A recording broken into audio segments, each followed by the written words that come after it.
श्री हनुमान जी महाराज की जय। सद्गुरुदेव भगवान की जय। सब संतन की जय। भक्ति भक्ति भगवंत गुरु चतुर्णाम बपुले तिनके पद वंदन किए नासे विघ्ने। सीतानाथ समारंभा रामानंदाचार्य मध्यमाम् अस्मदाचार्य प्रियंतां वंदे गुरु परंपराम्। वंशाकल्पतरुभ्यश्च कृपा सिन्धुभ्यश्च पतितानां पावनेभ्यो वैष्णवेभ्यो नमो नमः। शान्तं शाश्वतम् अप्रमेयं गिरिवान् शान्तिप्रदं ब्रह्मा शम्भुफणिर्मनिषं वेदान्तवेदं विभुं रामाख्यं जगदीश्वरं गुरुमायामृतं हरिं वन्देऽहं रघुवरं भूपालचूडामणिं। नीलाम्बुजश्यामलकोमलाङ्गं सीतासमारोपितवामभागं पाणौ महासायिकचारुचापं नमामि रामं रघुवंशनाथम्। अतुलितबलधामं हेमशैलावदेहं धनुजीवनकिशानं ज्ञानिनामग्रगण्यं सकलगुणनिधानं वारणानामधीशं रघुपतिप्रियभरतं वातजातं नमामि। श्रीगुरुचरण सरोज रज निज मन मुकुर सुधार। वरणो रघुवर विमल जैसे जोदायक फल चार। सियावर रामचंद्र की जय। श्री राम जय राम जय जय राम। श्री राम जय राम जय जय राम। श्री राम जय राम जय जय राम। श्री राम जय राम जय जय राम। श्री राम जय राम जय जय राम। श्री राम जय राम जय जय राम। श्री सीताराम नाम महाराज की जय। श्री हनुमान जी महाराज की जय। प्रसन्न श्री गोस्वामी जी महाराज वर्णन किए कि प्रभु श्री राम सुंदर जयमाल पहन लिए। देवताओं ने फूलों की वर्षा किए। सब कुछ आनंदमय, बाजा बज रहे हैं, गीत गान हो रहे हैं। इसी बीच दुष्ट राजाओं ने श्री जानकी जी को पाने की लालसा की। कि मैं इनको प्राप्त कर लूं, लेकिन साधु राजाओं ने कहा कि अब तुम्हारी वो वीरता नहीं रही। धनुष टूटने के पहले जो वीरता थी वह वीरता तुममें अब नहीं है, क्योंकि तुम्हारी वीरता सब नष्ट हो गई। इसलिए ऐसी मनोकामना कर रहे हो, इससे कोई तुम्हें लाभ नहीं है। तुम तो अब श्री राम जी का भजन करो, श्री राम जी की छवि का दर्शन करो। इस प्रकार से साधु राजा ने दुष्ट राजाओं को उपदेश दिया। उपदेश के साथ साथ भय दर्शन भी दिए। भय दर्शन के बाद में कहते हैं, देखो यदि तुम नहीं मानते हो तो दूसरे के भाग के आप अधिकारी नहीं हो, क्योंकि वो लोग हैं बहुत बड़े। उदाहरण के लिए श्री गरुड़ जी का दी। श्री गरुड़ जी पक्षियों को राजा हैं। यदि उनका भाग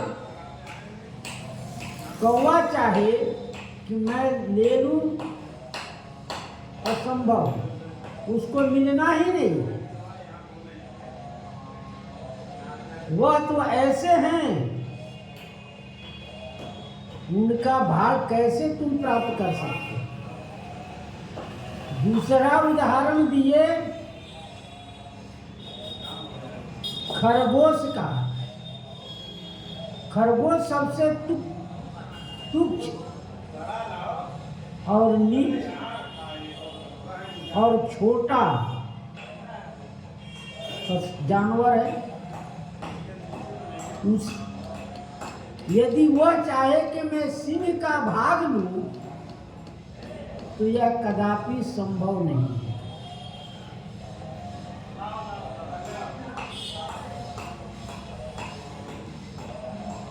तब यदि संसार में ऐसा नियम है, क्या नियम है कि कुशल चाहने वालों के लिए अपनी प्रसन्नता, चाहने वालों के लिए क्रोध को समन करना पड़ता है। यदि क्रोधी व्यक्ति है तो संसार में कहीं उसको कुशलता नहीं मिलती। वह स्वयं जलता है और दूसरों को भी जलाया करता है। इसलिए संसार में जीने के लिए, कुशलता प्राप्त करने के लिए क्रोध को समन करना पड़ेगा, क्रोध से बाहर आना पड़ेगा, क्योंकि काम, क्रोध, मद, लोभ सब नाथ नरक के पंथ है। इसलिए और यदि संपत्ति प्राप्त करना हो, संसार में धन प्राप्त करना हो, सुखी संपन्न रहना हो, तो भगवान शंकर के पूजा करना पड़ेगा। उनके पूजा से ही सब प्रकार की सुख संपत्ति प्राप्त हो। नहीं उनसे द्रोह करोगे तो तुम्हें कुछ भी नहीं मिलेगी सुख संपत्ति। तीसरा उदाहरण दिए, लोभी व्यक्ति जो है वह संसार में कीर्ति की, यश की प्राप्त नहीं हो सकता, क्योंकि लोभ के कारण वह चारों ओर भटकता रहता है।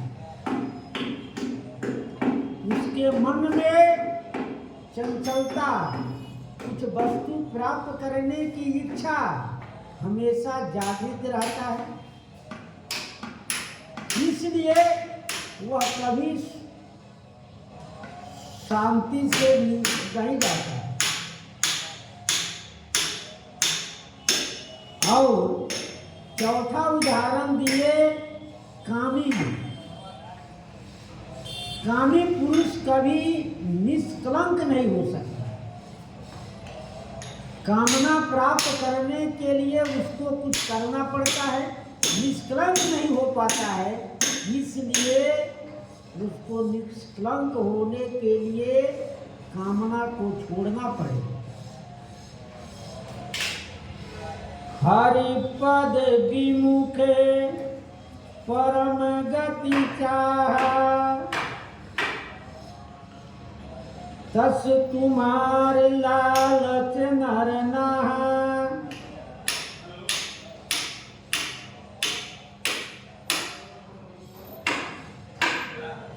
यदि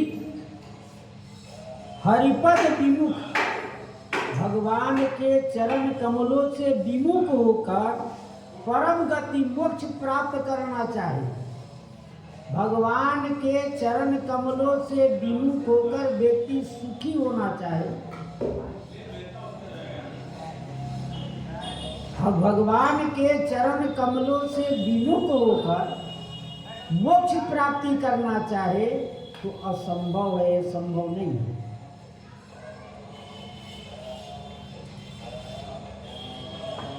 कामी व्यक्ति को कभी भी कुशलता नहीं होती, वो निष्कलंकता नहीं मिलती है उसको। गोस्वामी जी महाराज गीतावली में उसकी बातों के पुष्टि की कि कामी व्यक्ति जो है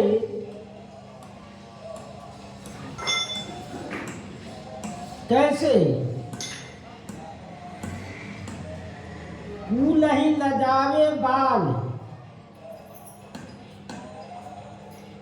फूल लजावे बाल, बारिश बाजे गाल, केधों पूर काल बस तमकी त्रिदोष हैं। फूल ही लजावे बाल, फूल ही लजावे बाल,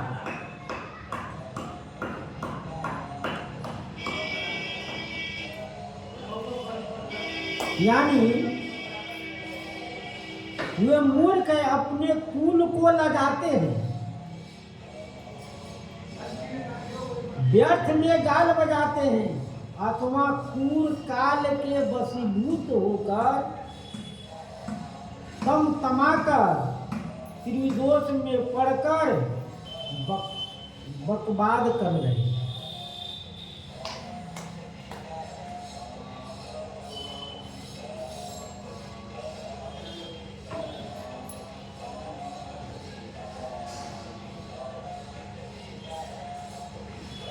हरिपद विमुख, भगवान से विमुख होकर कोई भी सुख को प्राप्ति नहीं किया। कहने का तात्पर्य है कि गरुड़ का भाग कौओं को नहीं मिलेगा, सिंह के भाग खरगोश को नहीं मिलेगा, प्राणी निष्कलंकता नहीं होगा, हरिपद विमुख से मुक्ति नहीं मिलेगी। उसी प्रकार तुमको भी श्री सीता जी प्राप्ति नहीं है।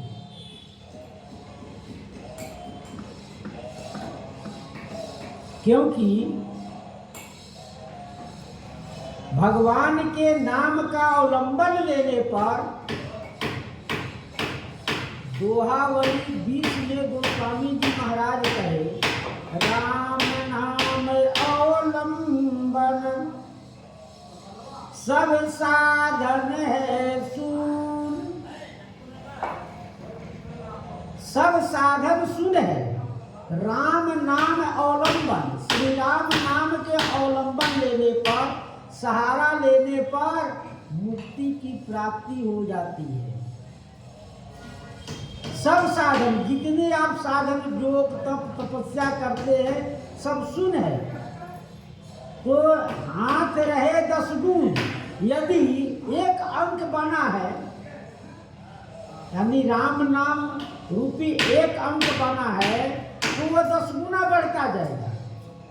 यदि शून्य खाली रहेगा तो क्या होगा? कुछ भी नहीं, आगे अंक बढ़ेगा।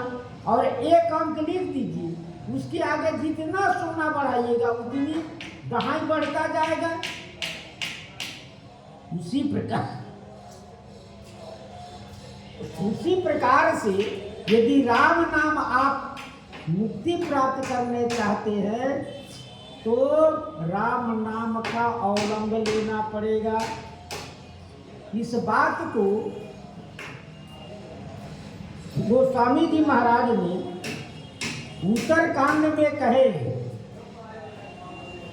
यदि आप सुखी होना चाहते हैं, मुक्ति प्राप्त करना चाहते हैं तो अटल, मैं अटल सिद्धांत बताता हूं, उसमें उस सिद्धांत में कोई लावालेस नहीं है। कहते हैं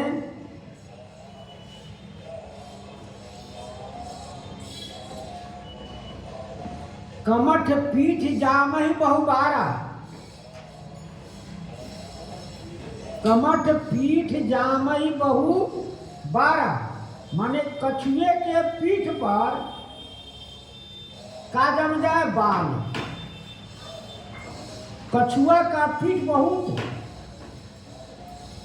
कछुए का पीठ बहुत ही कठोर और बहुत चिकना होता है, लेकिन कहते हैं उसके पीठ के ऊपर बाल हो जाए, बंधया सुत बरु काहू ही मारा। कहते हैं बांझ स्त्री का पुत्र किसी को मार दे, जब वह बांझ का, जब उसको पुत्र ही तो वह बांझ काहे का होगा? तो कहते हैं कि यह अपेल सिद्धांत है, इस सिद्धांत के कोई काट नहीं सकता। फूल नभ बरु बहुविधि फूला, आकाश में कोई पेड़ नहीं लगेगा, उसके लिए क्या चाहिए? पृथ्वी चाहिए, धरातल चाहिए, तब वह पेड़ लगेगा। लेकिन कहते आकाश में बहुत प्रकार के फूल खिल जाए, फूले रहे, जीव न लह सुख हरि प्रतिकूला, लेकिन जीव को सुख की प्राप्ति नहीं हुई। अंधकार बरु रवि न सावे, ये सब विपरीत है। अंधकार कोई रवि ही न सावे,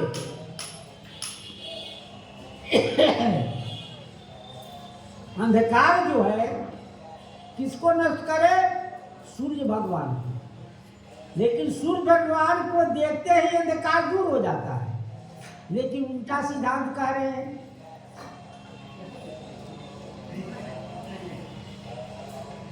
सूर्य भगवान को देखते अंधकार भाग जाता है। गोस्वामी जी कह रहे नहीं, अंधकार से सूर्य भगवान छिप जाए। तीसरी बात कहते हैं बरु जामहि सस शीस बिखाना, खरगोश को चाहे सिंह जम जाए। खरगोश जो जानवर है उसको सिंह हो जाए। हिमते अनल प्रगट बरु होई, हिम बर्फ से अग्नि प्रकट हो जाए। बर्फ से कहीं अग्नि प्रकट होगा? वो इतना ठंडा होता है, उसे अग्नि कैसे प्रकट हो जाए? लेकिन यह सिद्धांत हो सके, बरु माने हो सके, चाहे हो जाए।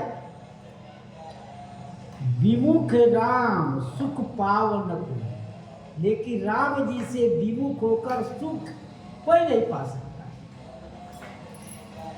ये काम हो सकता है संसार में कि बर्फ से अग्नि प्रकट हो जाए, लेकिन बिना राम भजन किए बिना मुक्ति असंभव है।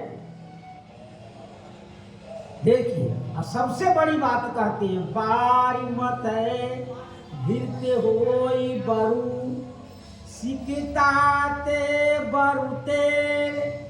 बारी माने जल के मथने से घी निकल जाए। बोले दही के मथाएगा तब ना घी निकलेगा, लेकिन गोस्वामी जी कह रहे कि नहीं, पानी के मथने से घी निकल जाए, इस काम असंभव है। संभव हो सकता है, सिकताते बनते, और बालू के मथने से तेल होगा, यह संभव बात है, लेकिन हो जाए। सिकताते सरसों के मथने से तेल निकलता है, न कि बालू के मथने से, लेकिन हो जाए तो कहते हैं हरि बिनु हर भजन न भव तारिये, यह सिद्धांत अपेल, यह सिद्धांत अटल है, इसमें कोई दो मत नहीं। क्या कि बिना भजन, बिना हरि के भजन किए कोई भी संसार से, भवसागर से पार नहीं होता।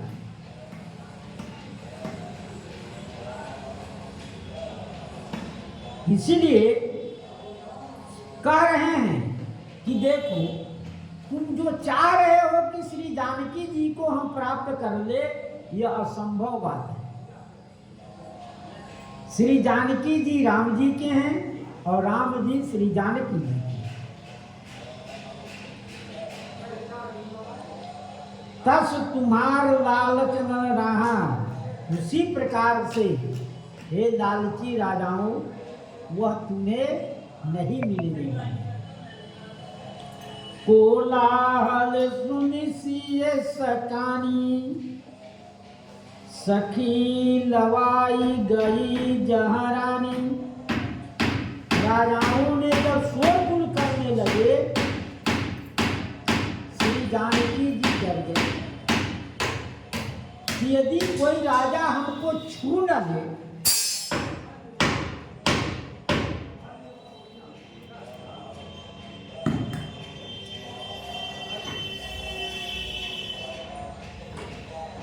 कोई पकड़ न ले, इसलिए जानकी जी डर गई और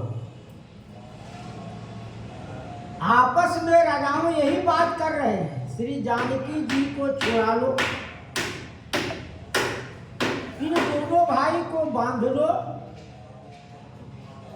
और महाराज जनक जी हमारी सहायता करे तो मैं इनको बांध कर रख लूं। इस प्रकार की बातों को सुनकर श्री जानकी जी के अंदर भयभीत सी हो गई, और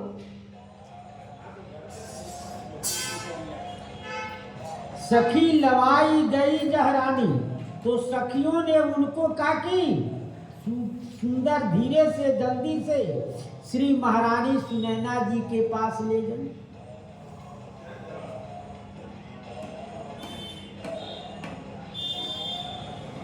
राम सुभाय चले गुरु पाही, सिय सने बरनत मन माही। राम सुभाय चले गुरु पाही, श्री राम जी स्वाभाविक श्री गुरु जी के पास चले, कुछ नहीं, स्वाभाविक जैसे चाल में चले थे। कैसे? जैसे मस्त मौला हाथी चलता है अपनी चाल में, उस प्रकार से राम जी अपने चाल में चले धीरे धीरे।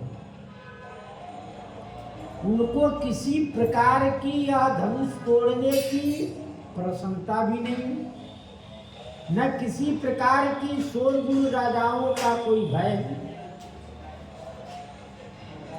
वो प्रसन्न चित्त से चले।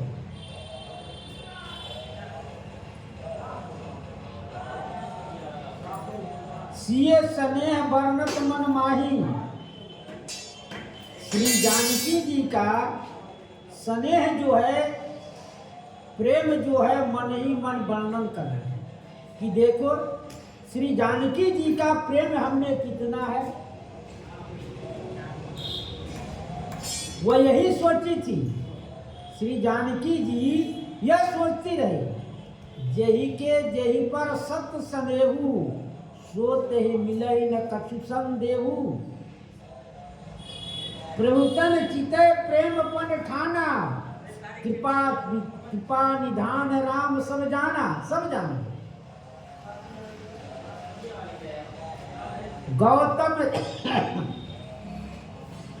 गौतम तिय सुरति करे, नहीं पर सती पग पान।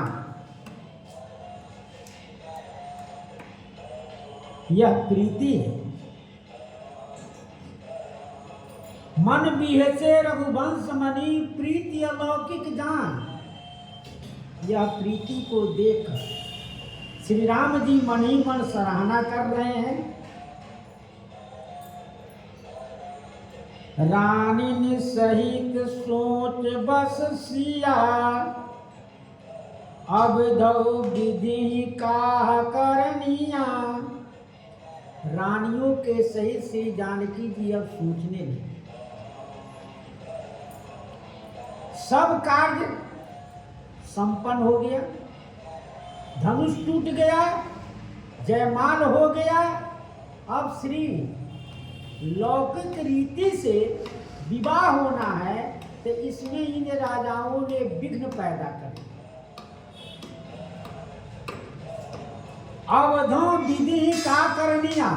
अब श्री ब्रह्मा जी क्या करने वाले हैं, उनकी क्या इच्छा है, क्योंकि ब्रह्मा जी ही विधान करता है,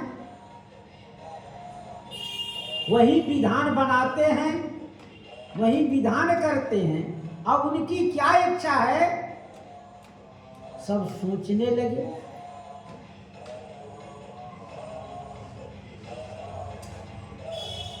धूप बचन सुन इत उते तकही, लखन राम डर बोली न सकही। भूप भजन सुन,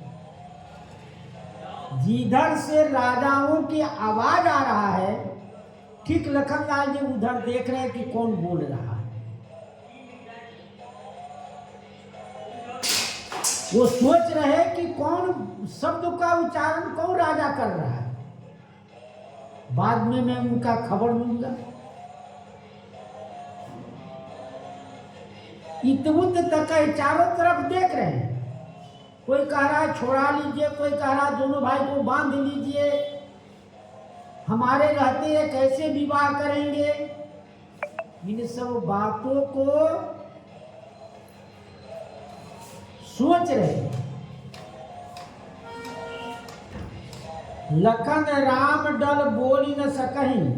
श्री राम जी के डर के कारण लखनलाल जी बोल नहीं रहे।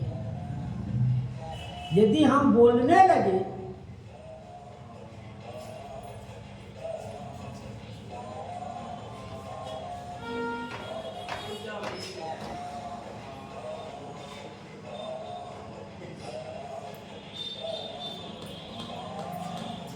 तो काम गड़बड़ हो जाएगा। इसलिए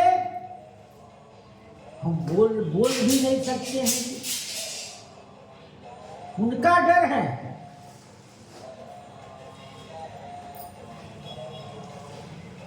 क्योंकि जब जनक जी को इन्हें फटकारा,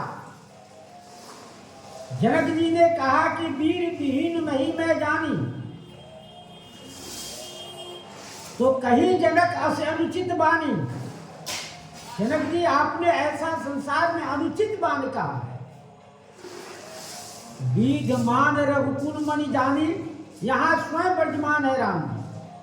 फिर भी जहाँ रघुवंशी हैं वहाँ आप ऐसी बात कर रहे हो, अनुचित है। तो वहाँ राम जी ने लखनलाल जी को इशारा किया, सीधे इशारा करके कहे कि नहीं आप बैठ जाइए, अपने बगल में बैठा लिए, कुछ नहीं।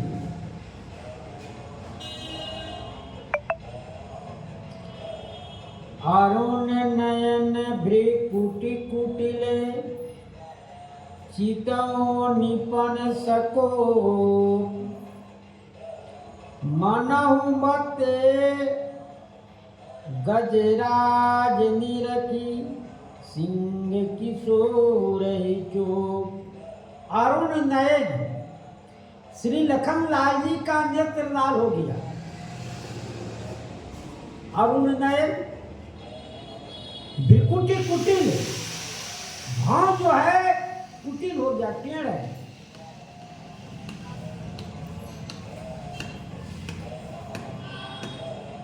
भाव है उनके टेढ़े हो गए।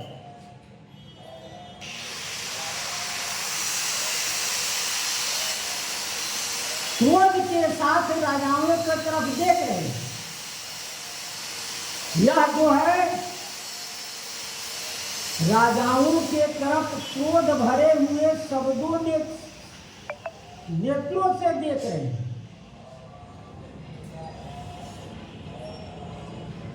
तो गोस्वामी जी कहना हो, मना हो मत गज गज गण नहीं रखे। कहते हैं जैसे सिंह का बच्चा जो है, किसको? हाथी समूह को देकर प्रसन्न चित्त होता है। सिंह के बच्चा जो है हाथी समूह को देखकर बड़े प्रसन्न होता है। आज हमको शिकार खेलने का मौका मिलेगा। इतने प्रसन्न होता है कि मैं बच्चा हूं, फिर भी इन हाथियों को झुंड में मैं अपना शिकार करूंगा, वो प्रसन्न होता है। ठीक उसी प्रकार से श्री लखनलाल जी बड़े प्रसन्न है कि मैं इन सब राजाओं के लिए मैं ही भारी, जो भी राजा बोल रहे हैं मैं इन सबों को आज देख लूंगा।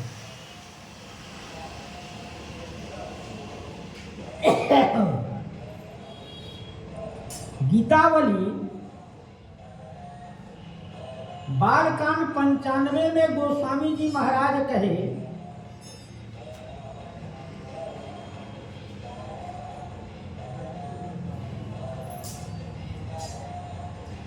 कुंवर चढ़ाई भौने, अब को बिलो की हैं सो हैं, कुंवर चढ़ावे भवे। श्री लखनलाल जी ने भौं चढ़ा लिए। अब को बिलोक सो है, अब कौन सामने देखे जाए? जब लखनलाल जी का भौं चढ़ गया है तो कोई भी सामने नहीं देखेगा। जहाँ तहाँ भरे अचेत, खेत के से भूखे हैं, सब जहाँ तहाँ अचेत पड़े हुए, सब जहाँ तहाँ अचेत पड़े हुए हैं। उन्हें देखकर नर नारी वे सब जहाँ तहाँ अचेत पड़े हुए हैं, वो खेत के धोखे से, यानी जो मनुष्य का सच मनुष्य का जानकर, जैसे खेत में कोई आदमी बना देता है, आदमी बना देता है तो जानवर उसको देखकर कहता है कि ये आदमी खड़ा है, मैं नहीं जाऊंगा। कोई जानवर देखता है खेत में चरने के लिए जाता है तो कहता है आदमी बना हुआ है, वहां नहीं जाना है। धोखे से कोई पक्षी भी नहीं जाता है, इसलिए वो कहता है धोखे से जहां तहाँ सबे अचेत, सब राजा अचेत हो। उन लोगों को लगता है कि अब हम मारे जाएंगे, जाने के पास, उनके पास जाने पर हमको मारे जाएंगे। इसलिए देख नर नारी कहे, साग खाई जाई माई, बहु पीन पावरी, पिनान खाई भूखे है।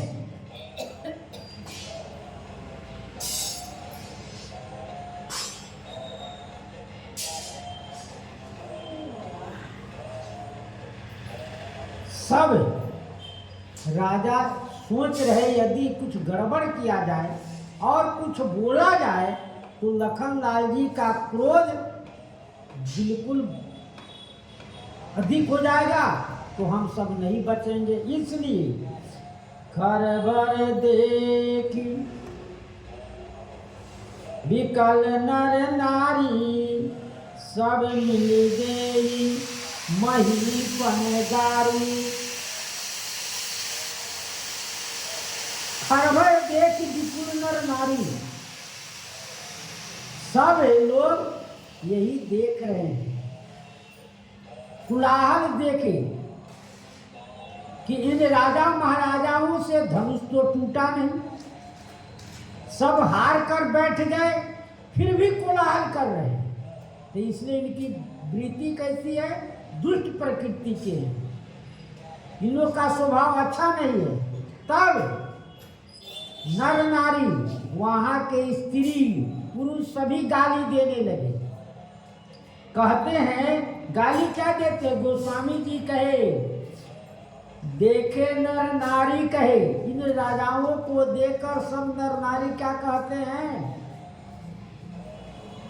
साग खाई जाई माई। वो कह रहे हैं कि तुम्हारे माई ने तुम्हें पैदा किया कैसे? साग खा के, साग पात खा के तुम्हारे माई ने तुम्हें पैदा किया। और बहु पीन, इसलिए बांह तुम्हारे मोटे हैं। और पावर पीन खाई पोखे हैं। और कहते हैं, इन पावरों की मोटी मोटी भुजाएं भी खली खाकर खा कर ये पुष्ट हो गए। जैसे खली खिलाया जाता है तो पशु को पुष्ट होता है, दूध भी अधिक देता है, ठीक उसी प्रकार से जनकपुर की नर नारी कह रही है कि तुम्हारी माई ने तुम्हें साग खाकर पैदा किया और तुम लोग खली खाकर, जो सरसों के तेल के पीने के बाद में जो निकलता है उसे खली कहते हैं। खली खाकर तुम लोग पुष्ट हो गए, मोटे तगड़े हो गए लड़ने के लिए। इस प्रकार से गाली दे रहे हैं। तेई अवसर सुनि शिव धनु भंगा, आयो भृगुकुल कमल पतंगा। उसी अवसर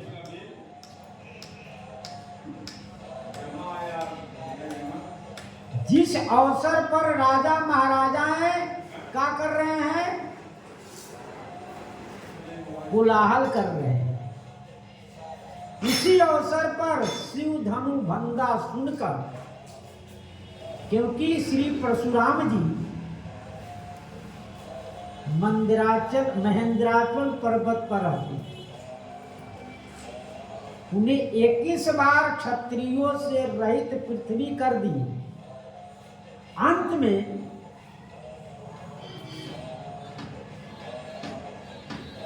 उन्हें कश्यप जी को सारी पृथ्वी दान कर दिए और स्वयं समुद्र किनारे जाकर समुद्र से कहे तो उनको जगह दिया और वहीं रहकर भजन कर। श्री परशुराम जी बड़े मौका से आए।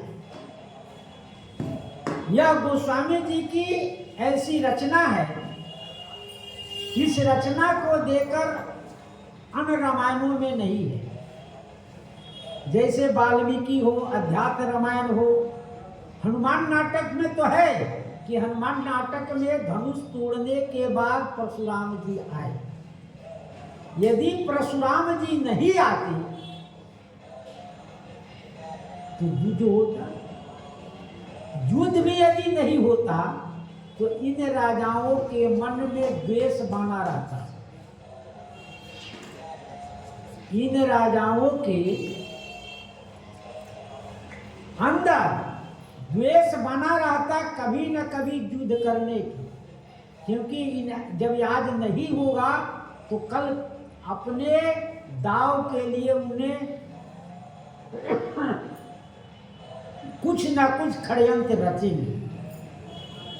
इसलिए श्री गोस्वामी जी कहे कि इस समय परशुराम जी को जाना उचित है,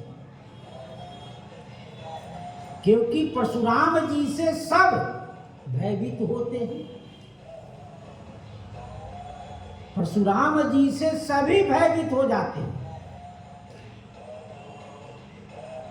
इसलिए श्री परशुराम जी को आना जरूरी हुआ। आयो भृगुकुल, भृगुकुल के कमल पतंग रूप श्री परशुराम जी आ गए।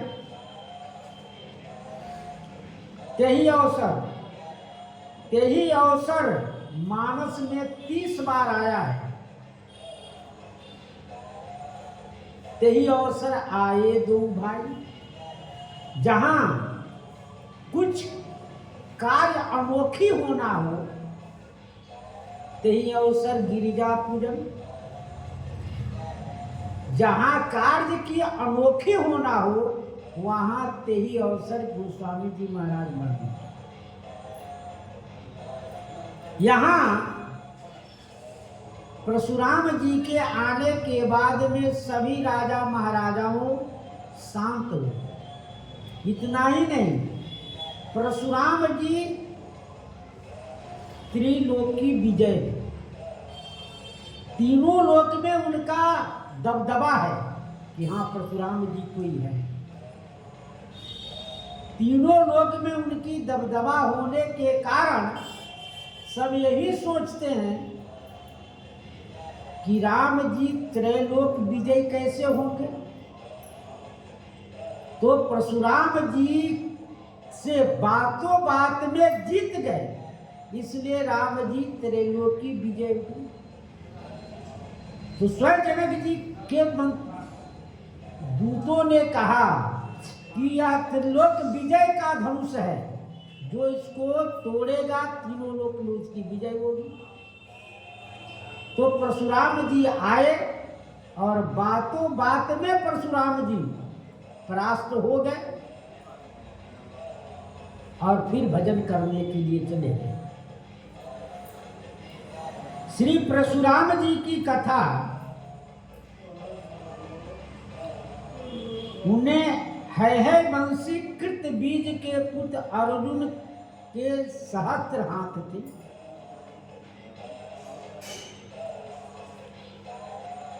उन्हें सहस्त्र कृत बीज अर्जुन के सहस्त्र हाथ थे।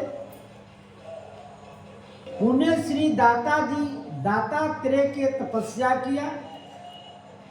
उन्हें तपस्या करने पर उन्हें प्रसन्न होकर उसने स्वर्णमय विमान और ऐश्वर्य की प्राप्ति हुआ। जब स्वर्णमय विमान हो गया और जब ऐश्वर्य की प्राप्ति हुआ, तब उन्हें तीनों लोक को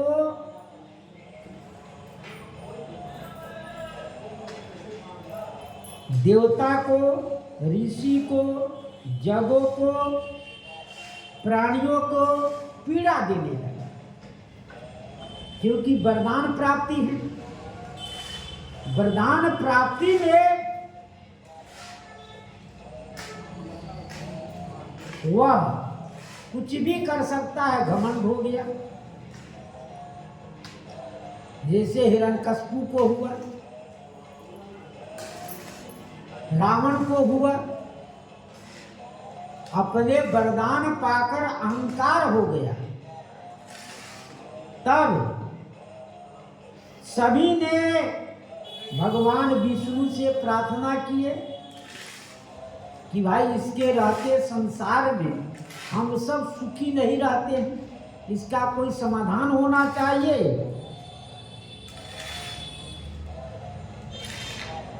तब इंद्र भगवान से विचार करने लगे। इंद्र ने उपाय कहा कि इंद्र भगवान ने उपाय कहा, वह सुनकर भगवान बद्रिका वन को चले। इंद्र भगवान ने कहा कि इसकी मृत्यु परशुराम के हाथ हो। इस बात को सुनकर भगवान बद्रिका वन के जाकर वहां तपस्या करने लगे। तब उसी समय कनौज देश में से एक गादी नाम के राजा हुए और वह वन में निवास करते थे। वह स्वयं वन में जाकर रहते रहे।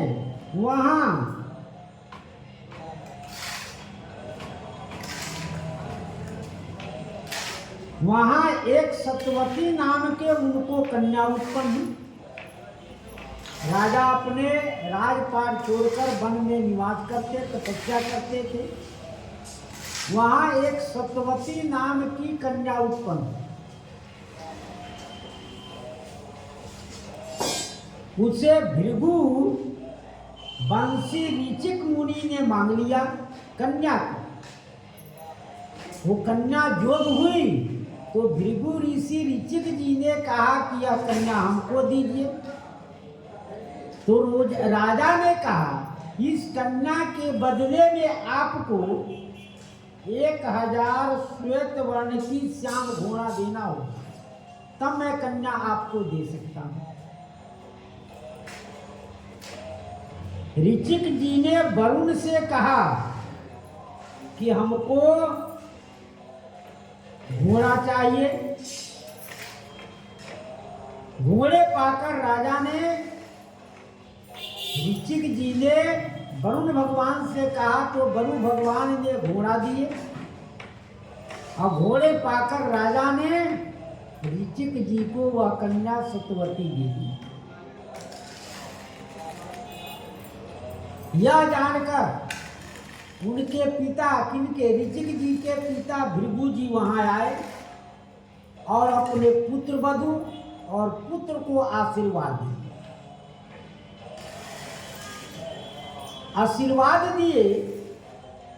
आशीर्वाद स्वरूप कहा कि पितृ वधु आप वरदान मांगो, जो इच्छा हो सो वरदान मांग लो। तो अपने लिए और अपने माता के लिए संतान की इच्छा की। भृगु जी ने कहा तथास्तु, ऐसा ही होगा। कोई भी दंपति यही चाहते हमको संतान की प्राप्ति हो। तो भृगु जी ने कहा कि ऐसा ही होगा। कहा कि जब तुम और तुम्हारी माता ऋतु धर्म के बाद तुम सब स्नान कर कहा कि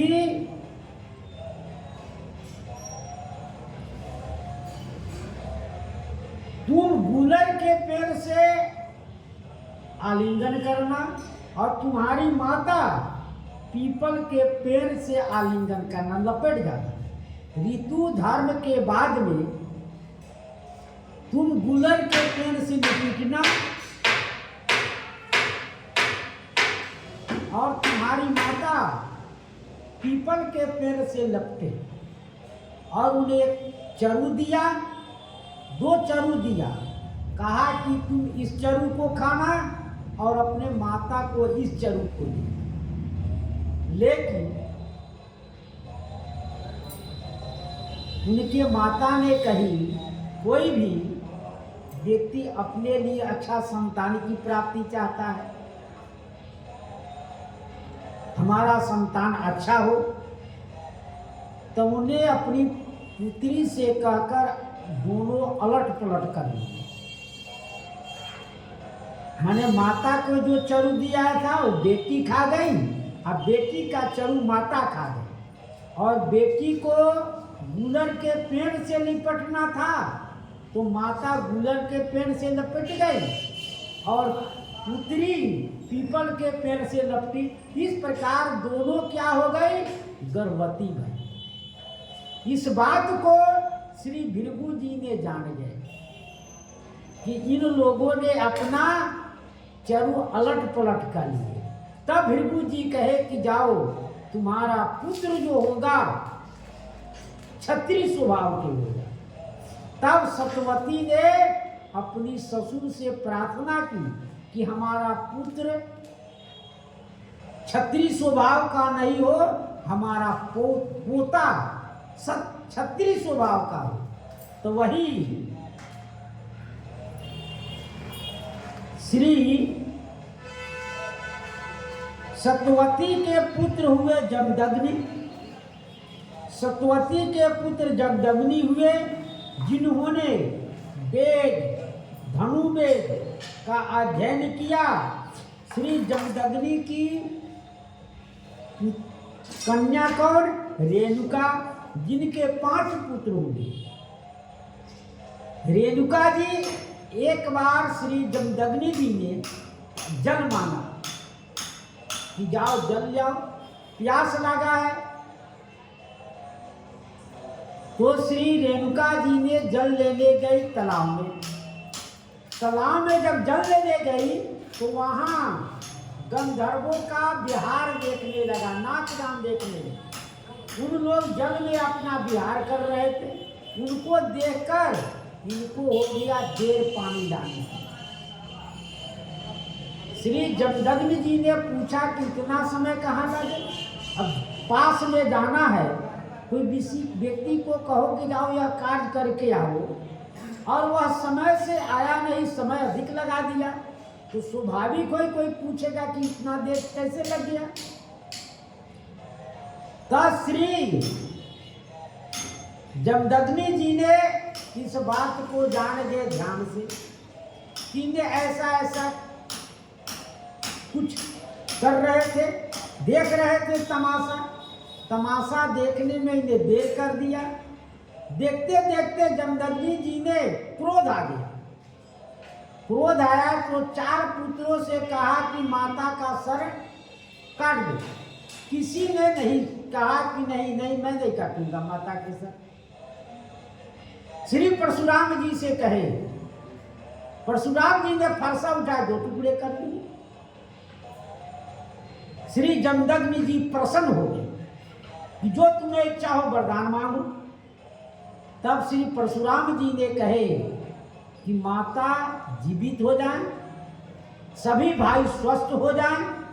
सब भाइयों को श्राप दे दिए थे, उन सबको श्राप तो मुक्त हो जाए, और माता को यह आभास न हो कि हमारा पुत्र हमारा सिर काटे। इस प्रकार से परशुराम जी थे।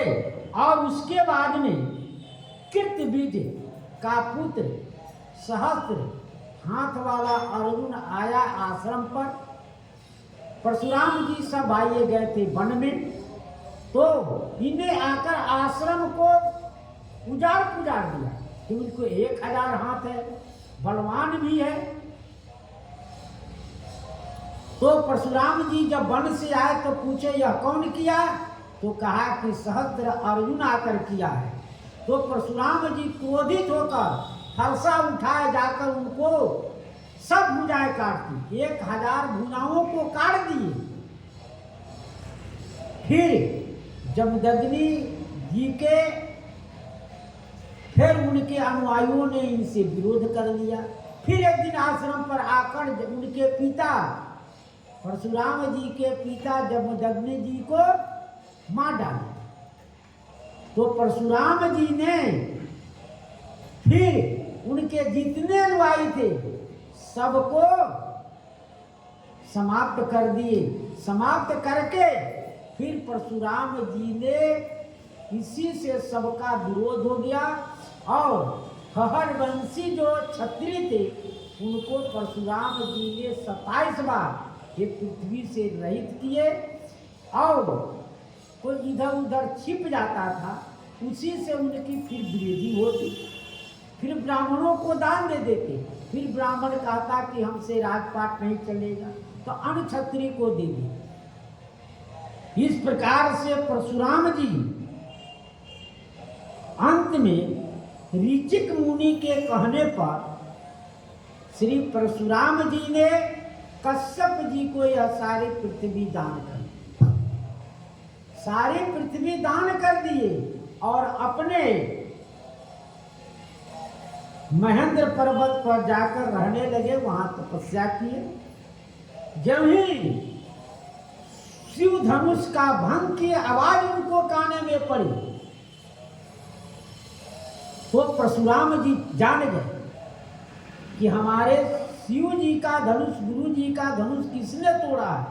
फिर वहां से आकाश मार्ग से आए, पैदल आए नहीं, उनकी गति अव्यक्ता है, वो आकाश मार्ग से आए परशुराम जी। और एक बार श्री जनकपुर में उतरे, उनके आने से ऐसी आंधी आई, ऐसी जैसे आंधी आता है उस प्रकार के आंधी तूफान जैसी है। वाल्मीकि रामायण में वर्णन है, जब बरात विदा हो गया जनकपुर से, तब परशुराम जी ऐसे आंधी तूफान लेकर आए। परशुराम जी आए तो आंधी तूफान, क्योंकि जब हवाई जहाज उड़ता है तो देखते कितना वेग में उड़ता है, जब वहां बैठता है तो कितनी हवा, कोई गाड़ी भी चलता है तो देखो कितनी हवा चलती है। जब तेज रफ्तार में गाड़ी ही चलती है तो उसके साथ कितनी हवा चलती है। उसी प्रकार परशुराम जी जब आए तो हानि पानी सब लेकर आए। वह परशुराम जी के आते ही राजा महाराजा सब चुपचाप, कोई कुछ नहीं बोल रहा, ऐसे लगा कि यहाँ कोई है ही नहीं। तेही अवसर आए, तेही अवसर सुनि शिव धनु भंगा, आयऊ भृगुकुल कमल प्रतंगा, देख मही पे सकल सकुचाने, बाज झपट जनु लवा लुकाने। गोस्वामी जी कहते हैं वह कैसे आए, देख महीप सकल सकुचाने। श्री परशुराम जी को देखते ही सभी राजा महाराज संकुचित हो गए, सब सकुचाने लगे, ऐसे सकुचाने लगे कि बाज झपट जनु लावा लुकाने। बाज पक्षी जो है वो देखकर लावा, छोटी जी चिड़िया, वह झाड़ी में छिप जाता है। कि बाज तो हाथी को भी उठा लेता, बड़े बड़े जानवर को उठा लेता है, इतना उसके चंगुल में, उतना उसके शक्ति है। बाज जो है पक्षी बड़े बड़े आदमी को भी उठा लेता, तो वह छोटी पक्षी के कौन बड़ी बात है। परशुराम जी बड़े बड़े राजा महाराजाओं को, सहस्त्राय अर्जुन को जब बाँ काट दी तो छोटे राजा महाराजा कौन है, कौन गिनती में। इस प्रकार से आए तो कैसा उनका स्वभाव है, किस प्रकार के उनके शरीर है। कोई व्यक्ति आता है तो उनके स्वरूप का वर्णन किया जाता है कैसे। राजा महाराजा तो कोई दुबक गए, कोई अपना मुख ढक लिया, कोई क्या किया, कोई जो मंच बने थे मंच के नीचे छिप गए, जो बोल रहे थे वो सब मंच के नीचे छिप गए। राजा महाराजा जो बड़े थे, जो उनके जानते रहे, वो सब देखे परशुराम जी के। परशुराम जी हैं कैसे, तो कहते गौर शरीर भूति भल ब्राजा, भाल विशाल त्रिपुंड विराजा। गौर शरीर, उनके गौर शरीर है, भूति भल ब्राजा, गौर शरीर में विभूति धारण किए हुए इतना सुंदर लग रहे हैं, इतना सुहावने लग रहे हैं। भाल विशाल त्रिपुंड विराजा, भाल ललाट चौड़ा है और उस पर त्रिपुंड धारण किए हुए, चंदन लगाए हुए। इतना सुंदर त्रिपुंड धारण किए हुए हैं क्योंकि शिव भक्त हैं। शिव जी के भक्त त्रिपुंड धारण करते हैं, 3 खड़े पाई। हम सब ऊर्ध्व पुंड लगाते हैं, वो त्रिपुंड धारण किए हुए हैं। गौर शरीर, क्योंकि गौर शरीर में बड़ी सुहावने आते। भगवान शंकर भी कर्पूर गौरम करुणा होता। कर्पूर माने कपूर जैसे उनका शरीर सुंदर है, श्याम बन के नहीं है। श्री शंकर जी भी कर्पूर गौरम, कपूर के समान उनके सुंदर शरीर, गौर शरीर। इस प्रकार से परशुराम जी गौर शरीर है। शीश जटा शशि बदन सुहावा, सिर पर जटाएं हैं। शशि चंद्रमा के समान बदन है, मुख उनके चंद्रमा के तरह मुख खिले हुए हैं।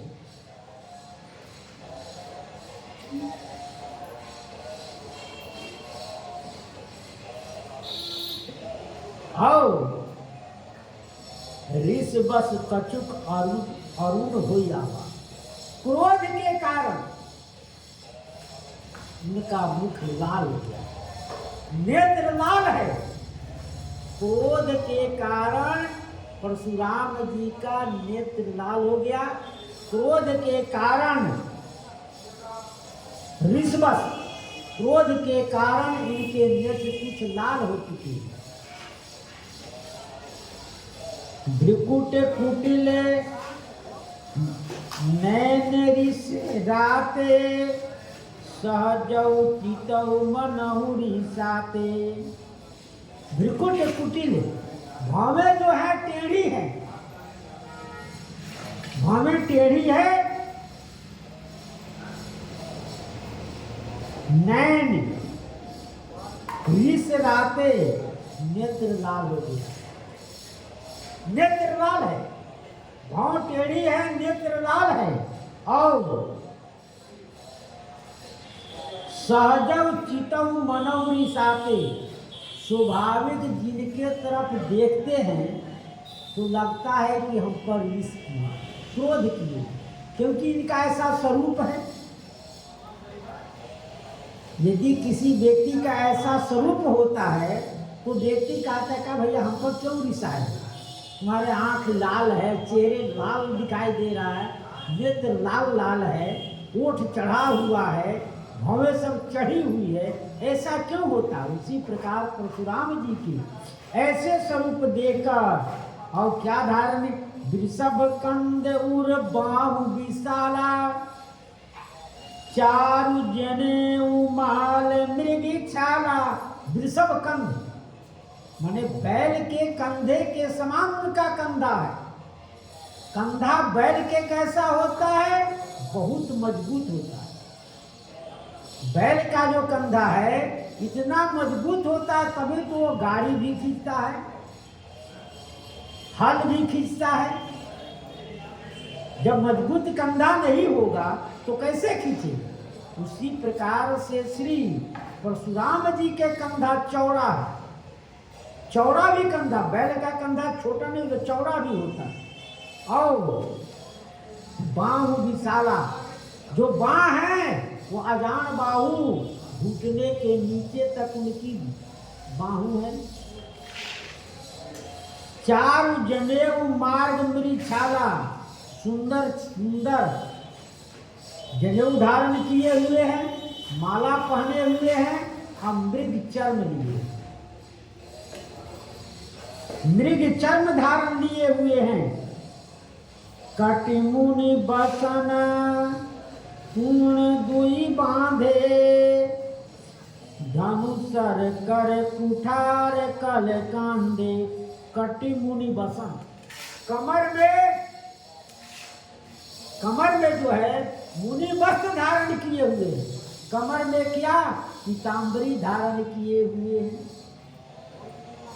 पूर्ण दोनों बांधे और दोनों कमर में धनुष, कने तरकस बंधे हुए, तरकस दोनों कंधे पर बंधे हुए। कमर से बांधकर यहाँ तक रहता है करकट, ऐसे धारण किए हुए हैं कि वह दोनों हाथ से बाण चलाते हैं, धनुष चलाते हैं, एक हाथ से नहीं। जैसे अर्जुन दोनों हाथ से बाण, धनुष बाण चलाते रहे, उसी प्रकार से ये परशुराम जी इसीलिए दो तरकस धारण किए, जिधर से जरूरत उधर से खींचा, बाण चला दिए। धनुषर कर कुठार कल कांधे, और कर में धनुष बाण धारण किए हुए हैं और कांधे पर कुल्हाड़ी फरसा धारण किए हुए। शांत वेश करनी कठिन, बरन न जाई सरू, धरि मुनि तन जनु वीर रस आयौ जहाँ सब भू। शांत वेश करनी कठिन, वेश शांत है, करनी कठिन है। ये जो वर्णन किया गया वेश तो मुनि का है, लेकिन इनका कर्तव्य, इनके कार्य कठिन है। वर्णि जाई स्वरूप, वो स्वरूप को कैसे वर्णन किया जा सके, तो कहते हैं धरि मुनि तन जनु वीर रस। मुनि मानो मुनि रूप में वीर रस धारण करके आयु जहाँ सब, वहां आए जहाँ सभी राजा महाराजा हैं। इस प्रकार से और क्यों भाव होगा। उत्तर प्रसंग में श्री सीताराम महाराज की जय। श्री राम जय राम, जय जय राम। श्री राम जय राम, जय जय राम। श्री राम जय राम, जय जय राम। श्री राम जय राम, जय जय राम। श्री राम जय राम, जय जय राम। श्री राम जय राम, जय जय राम। श्री सीताराम नाम महाराज की जय। श्री हनुमान जी महाराज की जय। संत समाज की जय। हर हर महा